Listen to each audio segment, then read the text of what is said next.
Welcome to the podcast. It starts with you, with me, Vic O'Farrell. I ask my guests, by understanding their own behaviours and personality style, what impact on their lives, both personally and professionally, has there been? What is it like to live and work with someone of your style? I mean, this is not about labelling people, putting people in boxes, or an excuse for bad behaviour. It's about recognising, understanding and respecting that we're all different. And what impact can you have on others by looking in the mirror? Because it starts with you. So welcome to another episode of It Starts With You with me, Vicky O'Farrell. And I'm delighted to be joined today by Marc Rowley. Marc, actually, rather than me introduce you, like I ask all my guests, would you like to tell the listeners and the watchers, for those watching on YouTube, who you are, what you do, what you're all about, and don't forget your profile, whichever you like to use, whatever terminology you like to use. No problem at all. No, I appreciate that, Vicky. So, yes, as you said, my name is Marc Rowley.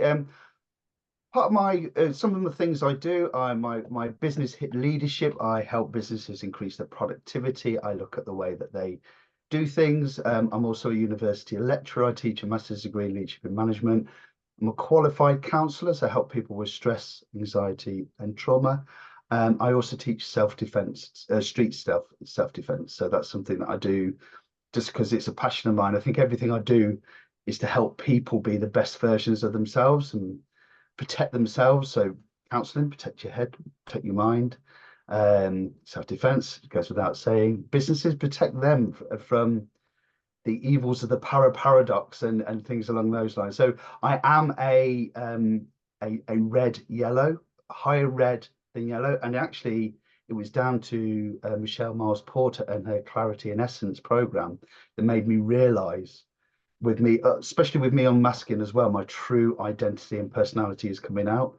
And yeah, so very high red, very high yellow as well, which is no blue whatsoever. I think there was just a tiny sliver of green. Yeah, sounds rather similar to me. And actually, if you are watching or listening this and you know that you're a different profile, please do get in contact because I find it very hard to entice my blues and my greens on here. Maybe it's the whole because I put this on YouTube as well. So just tell me a little bit more there about unmasking your whole self. What has it meant to you to actually understand yourself? Well, if you get well, so I'm masking after 40 odd years of masking. So I know when I was younger, I always knew I was different. I always knew I had a problem with words. So my dyslexia, if that was very apparent. But when you're called thick, stupid, and you're told things, and I was quite an angry child because of that, frustrated with the school system, and so I found ways to get through it. So I learned how to memorize words. Um, but obviously you have to pick the right word. So I still get words wrong, but I memorize words. But also I suddenly understood about the mind. So I went through a process of um, basically I broke my brain in 2006 and I broke my mind and body. So I had to rebuild myself as well. But I realized I had something more than dyslexia 3 years ago when I joined an amazing company called Cloudthing, um, who had near enough everybody there were neurodiverse, and I was allowed to lead in the way that I'd been trying to lead in the companies that I used to work for, the big corporate giants. And it was beautiful to behold. And I actually realized that, okay, yeah, I've probably got ADHD as well. A lot of people said, yeah, of course. Why didn't you notice that? So finding out that I started revisiting, and obviously being a counsellor, there's certain techniques and ways using CBT and NLP. I've been able to, I'd say I'd get through about 80% of my the unmasking. I'm actually going through private medical at the moment with getting a proper diagnosis with a plan to help with that last 20%. I'd say it's 15-20%. I can't be 100% sure, but I'm too close to the subject to delve deep into the subconscious. Mm-hmm. and I'm not arrogant enough to think I know everything. So, sometimes we have to use professionals. But for me, it's enlightening. It really is. Really unmasking. It's been hard, and it's definitely hard on my family at the moment, because I am changing. Mm. My true self is coming out, and that is it can be a scary situation to be in for your loved ones who have only known you as a certain person, and then you're changing, and which while you go through unmasking, there's a lot of irritability. I've already done the, oh, what if, what my life would have been different, but I don't have regrets, and I don't do that. So actually, I've moved on from that very, very quickly. Yeah, regrets are the things that you haven't done, not that you have, because at the time they were the decision that you made, and you can't dwell on that. So Exactly. I Well, the way I just, look at it, I wouldn't have had my children. I wouldn't be in the situation I would be in now if I hadn't have done everything I did. So, what's meant to be has happened. yeah, And oh, accept it. 100%, 100%. And just before we came on this, so this episode won't be going out today, which is the 8th of August when we're recording this. And I'd said to you about the whole 6-month anniversary of my facial surgery for Yes. skin cancer. And I don't sit there going, oh, why me? Why me? I'm like, well, why not me? Actually, there's things, but I don't, rather than going off on a tangent there, just to bring you back, because you said that you were a very angry child at school, and I get it. The labels that we give children, especially when you think about when we were at school, that it wasn't, we didn't leave yesterday. Shall we just say that to the listeners? We left a few years ago. But yeah, calling a child thick and stupid, it was just words that were used back then. But I don't think back then people realized the impact. And I think even today, people don't realize the impact that those words have. It's that whole saying of sticks and stones may break my bones, but words will never hurt me. But actually, words hurt more Mm. because they go into the brain, don't they? They go into subconscious. And obviously, as a trained counselor, when did you train as a counselor, by the way? Starting in 2016, Okay, what made you go down that road? I broke my brain and my body, and I was bedridden for 3 to 4 months, and I was suicidal. I was in a very, very dark place in my life. I had very poor coping mechanisms, and if it wasn't for my 2-year-old daughter, I may not be here today. I'll be honest with you. So yeah, it's and from snapping out of that dark place, I thought, right, I want to come back stronger, harder. I want to help people so they don't get into this situation. And so that's when I studied psychology. I started looking at everything to do with brain waves, how the brain works from a conscious point of view, not from so much of a subconscious. I'm just doing the neuroscience Yeah, element. no. Well, when you said you broke your brain, I mean, what actually? Do you mind sharing with No, the I don't mind listeners sharing that at all. what No, actually happened? I was working like 80-hour weeks. Had very poor coping mechanisms, like alcohol and drugs. Had a newborn baby, my youngest, and my eldest was 2.5. And I was just doing too much, and basically my body went, no. Our minds can shut us off like that, and I was bedridden for 3 to 4 months, and I remember actually feeling like I let my family down, I let myself down, I'd let everybody down, and actually the world would be better if I wasn't around. And Oh, actually, there was a story. I've told this in a talk that I did once. So I remember being lying in bed. I can hear the birds singing outside, the sun's streaming through. It's a beautiful day, but I've got all these darkness in my head. How am I going to do it? How am I going to do it in the most cleanest way? What I'm going to do to make sure that people don't find me, and da da da da. I'm just thinking loads of, should it be tablets? Should I hang myself? Should I do this? Should I do that? And my 2.5-year-old daughter, Amy, she walked into the bedroom, and I'm sat in bed with a loose t-shirt on, and she comes in, she looks at me, and she climbs up onto the bed, sits down by my feet, puts her head like that, and goes, "Why sad, Daddy?" Or something along the line. "Why sad, Daddy?" And of course, that just like I just burst into tears because like my head's in a real messed up place. And seeing that, she crawled up to the side of me, lifted my t-shirt, and blew the biggest raspberry on my belly.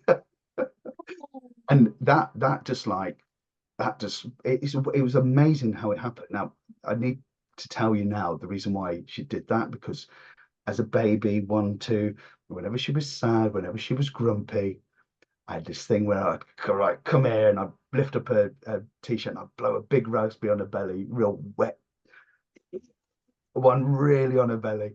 And she used to giggle and it used to snap her out. So she applied that, the innocence of children, beautiful. And so she did that. And yeah, that snapped me out of it. And I realized that actually, what the hell am I doing? I hadn't let anybody down. I can actually make amends to this. And this is my whole journey of discovery and actually becoming a better person, better father, better husband, better person to myself, so I can help people. And yeah, I haven't stopped since. So that's just nearly 18 years ago. Mm, Yeah. wow. Yeah. So that's why I got into. So I was been teaching mental resilience in organizations, trying to help my teams and everything understand the perils of stress, and actually trying to get organizations to realize how people working in stress, within 10 minutes, their cognitive ability, their ability to work reduces by up to 50%. You're losing productivity Mm. just because it's normally down to poor management. And actually, sometimes it's not the manager's fault. They've just been promoted in a position of failure, which we see a lot, Yeah. which is a Yeah. shame. Yeah. Sorry, that was I a don't, lot. no, no, no. Sorry, listeners. I'm just sitting here thinking. Well, we had a pre-podcast chat, and none of this came up in there. And obviously the dyslexia, and the ADHD, and all of that did. The whole dark thoughts didn't. So yeah, it kind of just took me a little bit sideways. Sorry about that. No, not at all. But when you say about your daughter, who's probably 20 by the sounds of it now, She is now, yes, yes, you she's know, the 25. fact that you blew a raspberry on her, I used to love blowing raspberries on babies' bellies. They love it, don't they? But the fact that you did that to her and she was only 2 and she knew, oh, that makes me happy. It's amazing the power of Oh, words and absolutely. actions and how they, work how our brain takes all of this information in. And it is just like we have to be kind with words and our actions, Hugely. just to make this the world a better place to live in. Absolutely. Just Yeah. smiling at someone. And I go down to London quite a bit, and I know you're not supposed to talk to people on the tube and stuff like that, but I do smile at people. And what they look at me a bit weird, but then there's a little smile, and you just don't know how that's going to change someone's day. So just being kind, that kindness sort of has a ripple effect. Yeah. It's beautiful. Oh, absolutely. I do remember. When I commuted to London, like every day on the 601 out of Brighton, ugh. And it was weird. It was like we had the same people on the same train, and we all sat in the same seats, and we were like the Breakfast Club, and on the Friday Club home, we were all messaging each other. Who's bringing the gin, who's bringing the snack, and so. But the minute we got off of that train to go onto the tube, it's like we were complete strangers. It's like, oh no, Mm. don't talk to each other. And I think I'd done a whole week of like, I'm going to say hello to people. And it's weird because people just look at you, go, weirdo. Yeah. Clearly not a local. But like you say, the kindness of strangers to just to pick the phone up sometimes, or if you know that someone's just not in a good space, is, a little message, a little voice note, just to say, hey, I'm here if you need me. It Absolutely. can be really, really powerful. So talk to me more about your work and how you use like profiling, behaviors and all that kind of stuff to impact your clients and the differences you've seen. Well, it's to get them to understand about communication. So with profiling, once we go through, we can use loads of different. I mean, personally, I prefer to use Michelle's My Porter's Essence and Clarity, just to get that. But then once we do that, you can actually get people to understand the way they talk to each other and what they need to do. So a red doesn't need a lot of detail. Don't be fluffy. Boom, boom, boom. Done. Blues, they need their data. They need that information. My wife's a blue, and and as a red, I find it very hard, and I have to reframe it in my head to actually provide more information. And like yellows, obviously we know what they're. I'm quite a big yellow as well, and it's just making them understand from a communication point of view how to get the best out of their teams. Yeah. And I think sometimes it's just understanding that you could actually be leading teams with 5 generations of people, and all those different people, regardless of their personality type, will have different motivations. I've had people who, I was a young lady who used to come in, didn't come to any of the events, didn't do any of the extracurriculum activities, just came in, did a job, smiled, was pleasant. And I found out just by talking to her and breaking down that barrier, providing social, psychological safety environment. It was that she was the only carer to her mum and dad who were severely disabled, and when she came to work, she was getting a respite, and of course her work was paying for the carers to come in, because unfortunately there's only so much money that can go around with caring. And it was just, it's like, oh, right, okay, once you understand that, you're just there for that person. There was another one, a 50 odd year old chap, I'm not going to say his name, big beard. He was good old boy, very red, very red indeed. But to find his motivations, he wouldn't talk any emotion or anything like that. But I just found out what his passions were in life, and one of them was he was saving up to get a big bike, Harley Davidson, BMW, whatever it was. I'm not a petrol head, so I don't know. And I said, okay, so we're going to lose you in 3 to 4 years then. Yeah, he says, yeah, and I'm going to go around Canada and I'm just going to drive around. That's what I want to do in my life. So then once I knew his motivation, I was able to say, okay, so would you like more work? Would you like promotion? Do you want more money so it helps you get to your goal? And even though I know we'd lose him, at least I knew when we were going to lose him. And I know I could bring someone in, transfer of knowledge. Do you see what I mean? Yes, understanding personality profiles is fantastic for communication, but we've got to understand motivations as well. Yeah. Because Yeah. that to me is so important. But yeah, personalities, yes, you've got to understand how to communicate to people differently. Because that's the part, isn't it? It's okay. So, I know I need to know how to communicate with somebody who is different to me. Or, if I'm with yellows, you can't get a word in edgeways. But I know when I'm with a blue that the silence is golden, and Yes. don't reframe questions and vomit at them again, because they're just going to turn off from you. Yeah. But it's until you know how to communicate, you can't find out what people's motivators are. Because if I was a very red and I wanted to find out what my green motivators were, I just said, so what motivates you? Come on, tell me. And all I do is make the green shut up even more. Yes. Yeah. Whereas actually, if you sit with them, sit on the side of the table with them, not physically put your arm around them, because that's weird, but but giving them the, like you say, the psychological safety to say, okay, let's talk about what is it that motivates you, and even talk in a softer voice. Yeah. Just all of those things, the tonality of how we say things, like you say, reds. No, okay, so what is it that motivates you? And they'll tell you, Yeah. but Because it that's all what then we also depends. Yeah, it depends what the second and third colors are, because we're not, and I've always say this, we're not just one color, we are a blend of all of them. But as human beings, that's just like, if I talk about an onion, and all those layers of an onion, the personality is at the center. And then you've got to put all of those other things on: cultural differences, motivations, values, all of those different things, your upbringing, your role models, emotional intelligence, all of it makes us who we are. And unless we take time, and I don't know, do you think maybe it's the fact that everything is so quick these days that we don't have the time for other humans? Yeah, you're right. It's having to make that time. And I think as a leader or just as a human being, giving someone 5 minutes of your days, because you can't get time back. As soon as you're born, you're dying, essentially. So life is short. So giving your time to someone is such a precious commodity. So it's using your time wisely, and you don't spend that time on people who won't listen, who are narcissistic, who are just never going to change. And sometimes you have to separate and know who to give your time to. But yeah, giving your time to people is such a it's more valuable than money. It's so beautiful.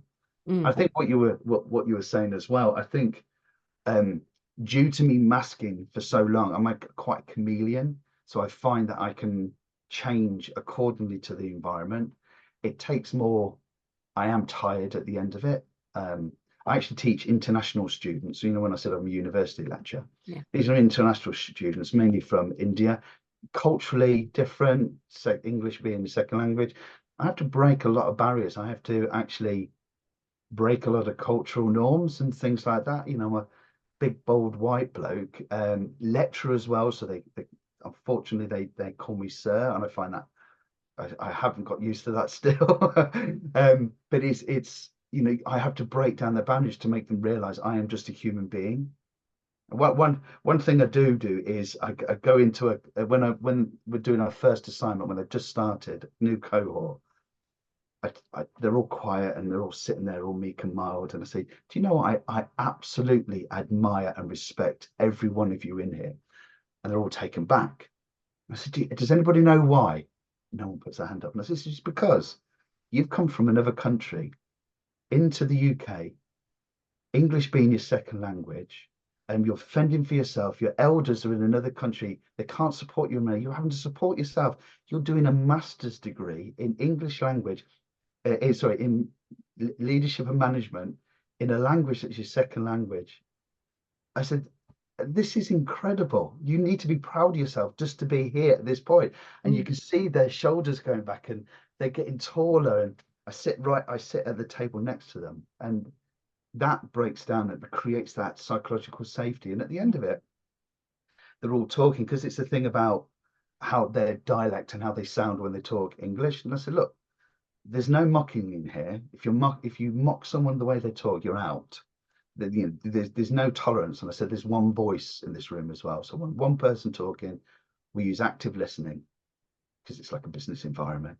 And that is such a beautiful thing. And I think if we understood that more about that engagement, it's so powerful.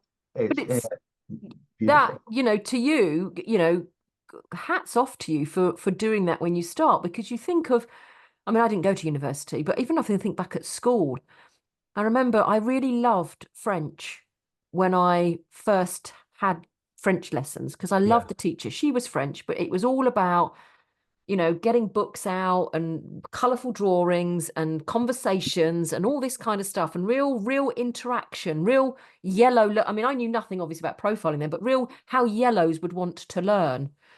And then I took it as an option, and that was a different teacher. And that teacher was, you sat in silence in rows, Authoritarian. and all you did was translate out of the book. And then you would have to read out your translation at the end of the class. And I failed. I left. I didn't even take the GCSE or O level as it was, because I'm that old. I didn't take it because my learning, my love for the language, I lost. And it was down to the way that the teacher was teaching it. And but I think about it now, because obviously we do behaviours. I didn't think about it back then. But again, it's the impact that we can have by not creating an environment for the person to thrive in. Absolutely. And there's too many organizations that don't have those environments. And you just think, that classic, you join a organization, leave a manager, that kind of thing. But it's not that. It's just leaders don't have to be the board. Everybody can lead in a team. Leaders don't choose to be there. They don't go, right, today I'm going to be a leader. The leaders are because the people follow them, because they go, but I love Marc. I love what Marc does. I want to be in Marc's lecture, because it's not a lecture. It's fun. You learn by fun. You learn by learning, by enjoying. Yeah, not everybody learns by fun, because if you said to Blues, right, come on, we're going to have lots of fun today, they'd be like, this isn't my kind of class. No, you've got to provide data as well. Yeah. I think I do all different, because of learning styles as well, video, activities, drawing, just creativity, but factual data. Yes, there's a whole, yes, you have to cater for learning styles and personality types. Yeah. And I love that, because everybody gets a bit of it, and just one way rote learning does not work for everybody. That's why we need to completely revamp the educational system, because it doesn't work for everybody. and it failed me, but actually it made me the person I am. So I don't regret it, and I don't begrudge, because that's what they knew. That's how they did things then. But yeah, it's all about proper engagement with human beings, and I Yeah. love that. And it starts with communication. And Every time, understanding equity of human beings, understand everybody's different, everybody thinks differently, everybody takes in information differently, yeah, depends on where you've come from, where you've been brought up, your environment. It's just, the sooner we understand that, the better the planet will be. The yeah, better. absolutely, Yeah, absolutely. let's And in talk fact, about it. actually, you've mentioned Michelle Mills Porter a couple of times on here, and it's one of her favorite quotes that she always puts out. It's Nelson Mandela, I think, isn't it? If you Yes. speak to a man in a language he understands, it goes to his head. Yeah. If you speak to a man in a language in his own language, it goes to his heart. And that is, you're absolutely right.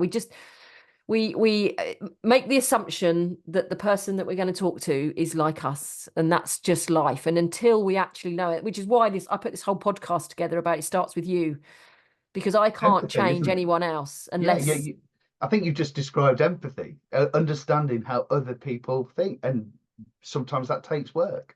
yeah, But it it's, does. it's such an amazing trait. Empathetic management with humility is the way to go. It inspires people, you understand the differences then, and then Yeah. that's how you can manage And it then. but just, you could go down the whole cultural differences as well. We are a Yeah, multicultural world now. Gone are the yeah. days where, this, yeah, let's not go down that The road, shall we, here on old-fashioned this ways. podcast? Yeah, Because, yeah, but it's embrace someone's differences. What can I learn from you? You're different from me. I want to learn. yeah. So, See it as an yeah, opportunity to learn rather than, oh no. It's beautiful. I've got so many different people from different faiths, cultures, where they live in the world, where they've lived, where their families have come from. Oh, it's amazing. Just look at the fascinating. diverse food. I mean, I'm a big foodie, so I just it's great. But like, God, it's just to understand, when East meets West and everything like that. It's just beautiful. And they've been doing a lot in the East. They've been doing a lot with mind management for thousands of years, and so I'm glad we're waking up to that now.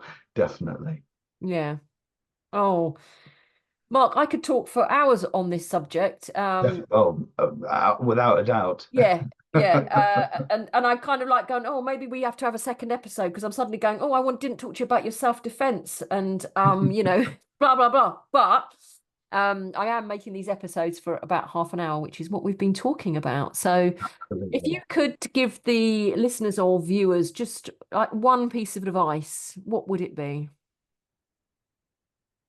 Don't judge people by your own abilities, because I've always been judged by people's own abilities, and it's always falls short. And so I never judge people by my own abilities, because you just don't know what someone's gone through and what they can do. And that, ask, find out, because you'll be surprised. You were surprised when I started talking about that's the thing, when you've lived 51 years, you just pick up a lot of stuff, and I've had to work my way up from the bottom. So just treat people with respect regardless, because Mm, they're a human being, and you just do not know what's going on in their life or in their world. that's And wonderful. this is key. No, that's wonderful. And if people want to get in contact with you, what's the best way for them? Obviously, all your contact details will be in the show notes, but for here, what's the best way? Well, phone, email, website, hitleadership.co.uk, stressfreeproductivity.co.uk. Now, I can be contacted anytime. Obviously, I do quite a lot. I've got my fingers in a lot of pies, but I just love helping people. So yeah, if anybody is interested, you just give me a call. Let's have a chat. Okay. And that is Marc Rowley. Mark is with a C. It And is a no, thing. yeah, exactly. Yeah, it's Mark at hitleadership.co.uk. But yeah, Mark with a C. Wonderful. Okay, Mark, it's been wonderful to have this conversation. Thank you for joining me on It Starts With You, and I look forward to seeing you very soon. Thank you, Vic. I've really enjoyed this, and I really appreciate it. Thank you. How has this conversation had an impact on you? What have you learnt? What will you do differently? Do leave a review on Apple or Spotify on It Starts With You podcast. And also leave a comment down below. Do also then connect with me on social media. I'm on Instagram, Facebook and LinkedIn. And why not even join the Facebook group It Starts With You and keep the learning ongoing. Thank you for listening.